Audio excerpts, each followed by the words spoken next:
made a change that limits some pages from going on. Oh, sorry. How's it going, everybody? I got a warning just as soon as it said that it was going live, and I was like, hold on, did it not go live? What's going on? Um, so I am Heather Kusiba in the Seattle East Side area with Windermere Real Estate, and with me we have Cassie Webb with Elevate Real Estate and Mississippi's Gulf Coast, and we are back for episode 31 of Coast to Coast Lifestyles. So that's so fun that it's been going on that long. I know, and that means that we have crossed the 6-month mark as well. Oh my goodness. Yeah. Yeah. And it's been so much fun. And today we're just going over stats again, which is always a good time to kind of see how hilariously different our markets can be. Yeah, absolutely. If you haven't caught our previous episodes, it'll definitely be a surprise, especially our price points. Every market is different. So we actually even enjoy really kind of like seeing what's going on as real estate agents in each other's markets when this time comes.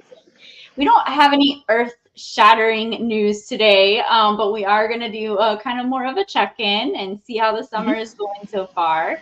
So Heather, why don't you kick us off? How's things looking over there? Sure. Like Cassie said, there's nothing terribly earth-shattering over here, but there are a couple of really interesting things. So first off, let me get into the right window here for myself. So our inventory month over month, year over year is actually staying pretty consistent. The only things we have that kind of deviate from this like 1% range, give or take, is really the COVID, like the core part of COVID in 2021, where we were down to like a quarter month of inventory. Aside from that, we stayed pretty darn steady.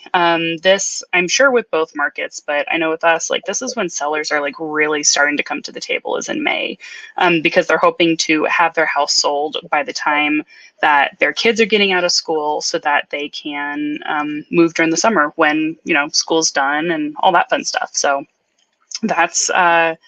The biggest thing, I think, the biggest takeaway is we had a 17% year over year appreciation for our area.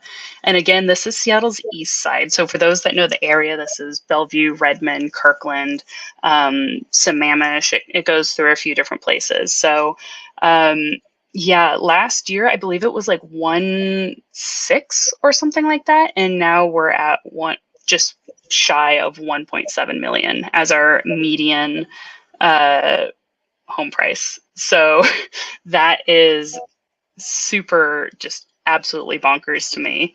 But aside from that, like we're still staying in nearly 60% of offers going over list price, and the massive majority of those are multiple offers. I would say the other big takeaway for this one is back in April, our median percent sale price over original list price was 6% over. This last month, it was 8% over. So it is going up as far as that competition goes. We have a lot more sellers that are coming to the table, like I said, and then buyers are just snatching them up as they can. Our pending sales are still outpacing new listings. So we're rocking and rolling. But yeah, that's about really all I have. Not, like we said, nothing terribly earth-shattering from this side. Yeah. The one thing I will point out with the appreciation, which we just get to see on a larger scale with yours, is, you know, sometimes we're kind of talking about renting versus buying, and so I like that you guys have that cost of waiting. Like even if someone maybe their mortgage was more than their rent was going to be.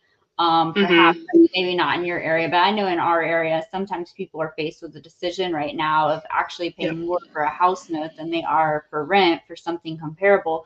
But yet you'll see here, you know, those people have in the course of a year, $250,000 in equity. So if they waited till now, right, instead of having a $9,000 year of principal and interest payment last year, now they're paying an extra $2,280 to enter the home buying market now. So it's just something that I like to kind of point out, because if you get a 30-year fixed mortgage, once you're locked into that, your principal and interest on a fixed rate isn't going to change.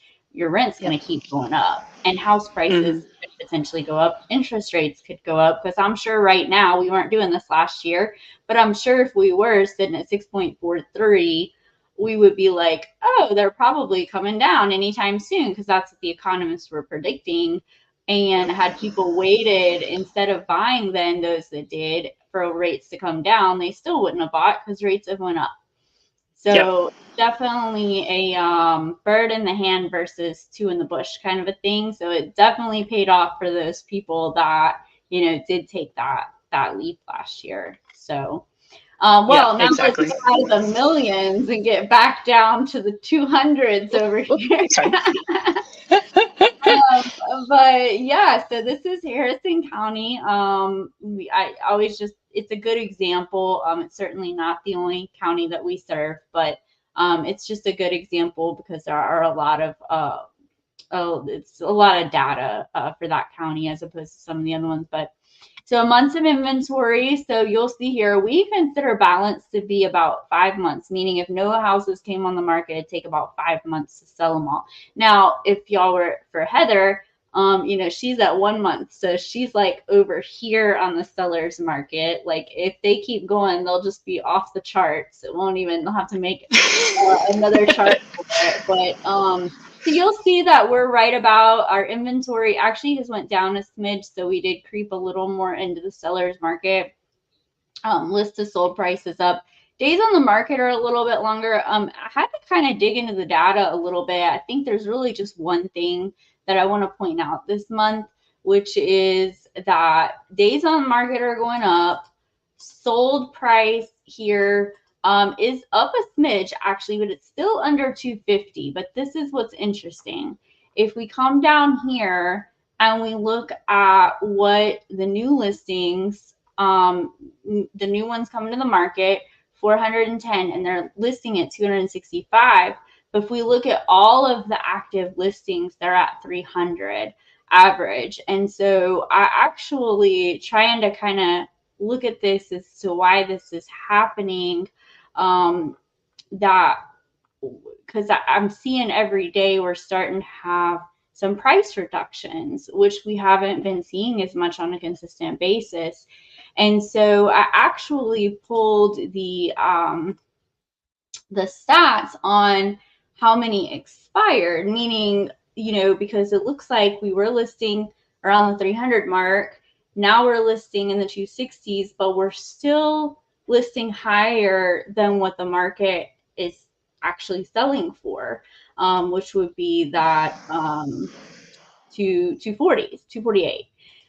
And so I looked, and we had last month 50 houses that expired, meaning that they didn't sell. And so I think that's like the key piece of information, is like when people are the ones that are selling close to list price. So I think the key takeaway on the seller side here, for our stats, is that if properties are coming on the market and they're being priced competitively, they're selling rather quickly, and they're getting very close to asking price across the board. However, when they're not priced competitively, they're kind of hanging out and possibly doing some price reductions, and then ultimately failing to sell. So there's buyers out there for sure, but there's not enough, even though we do have low inventory, because our affordability is pretty low right now as compared to how it's been, the last few years with the interest rates and the insurance and different things that we have here. So there's just not as many buyers competing for the few, listings that we have. So I think that's my big takeaway as I'm looking at kind of my listings and my listings coming up, is, pricing competitively in our market is going to be key, because it could be the matter of it selling quickly for asking price, or thereabouts, or, not selling. And that's pretty consistent with what I've been experiencing as well. It's interesting because we get to experience it, right, for a month. Mm-hmm. And then we get to come back and look and say, is the data lining up with what my experience of the market has been. And I would say definitely it is right now. So the sellers are out there, the buyers are out there, but it's just, connecting them and finding affordable houses. That's the key here, is finding affordable houses for the buyers. So Yeah, for sure. Out of curiosity, you had mentioned that when it's styled and priced well, it sells relatively fast. What is relatively fast for your market? Like how many days on market is that typically? yeah. So the median days on market is 36. Now I would Hmm. say that 36 is when one comes on the market and it's priced well, it's in good condition and everything. I anticipate it to go under contract in a week. That's Got it. but this is Yeah. also going to take into account, which has went up 20%, which is kind of a lot, right? And it's went Yep. up. I think it's because now people are having to do more of those price reductions and things if they didn't price it competitively on the front end. But I can tell you from experience, if I'm sitting with a seller and I'm like, okay, they've done what I've recommended, they've got the house in good condition, they've priced it well, I'm anticipating to go under the market in a week. Got it. Yeah, so it's relatively similar to us then, because with mine, let me pull mine back up for a second here. We had it up earlier, but I'm gonna re-share. Let me see. There we go. So what's interesting is if you're selling, so what's weird is we don't have like just a median days on market, but we do separate it by how they did on the market. So for the homes that sold over list price, the average is 5 days. And a lot of the what I've seen is things are going 3 days with multiple offers and early offers. Which is super interesting. And then if it's selling at list price, it's like a week and a half to 2 weeks out. And then if you sit beyond that, then you're selling under list price, or you're even having to do a price change before you end up selling. So it sounds like we're pretty similar in that regard, which is kind of cool. I like finding the similarities between our regions because everything else is so drastically different. Mm-hmm.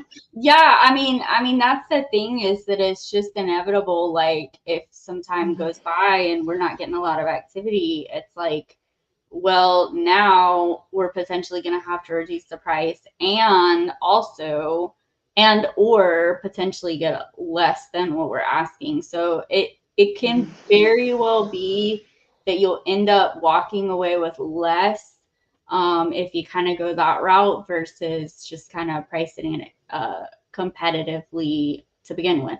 So, Hmm.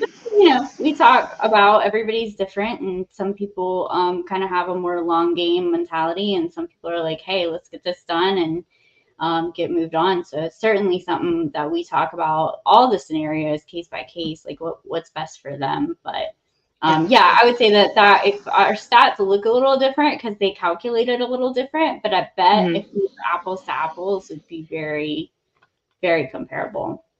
Yeah, yeah, that's fair. Yeah. So, Awesome. okay, perfect. Well, next week we're going to talk a little bit more about typical homes in our region. This will be interesting because we have a very much a variety here. And Hmm. I know I'm sure you do too. And it's something we take for granted because I'm like, what do you mean? We just have a lot of different kinds of houses. But then I think Hmm. about, like, well, what does that mean as compared to, where you are to where I am? And I'm Hmm. actually interested to hear more about your region and what's typical for there. So we will definitely see you guys next week. Yeah, we'll see everybody next week. And in Cassie's amazing words every week, it's the same time, same place. Absolutely.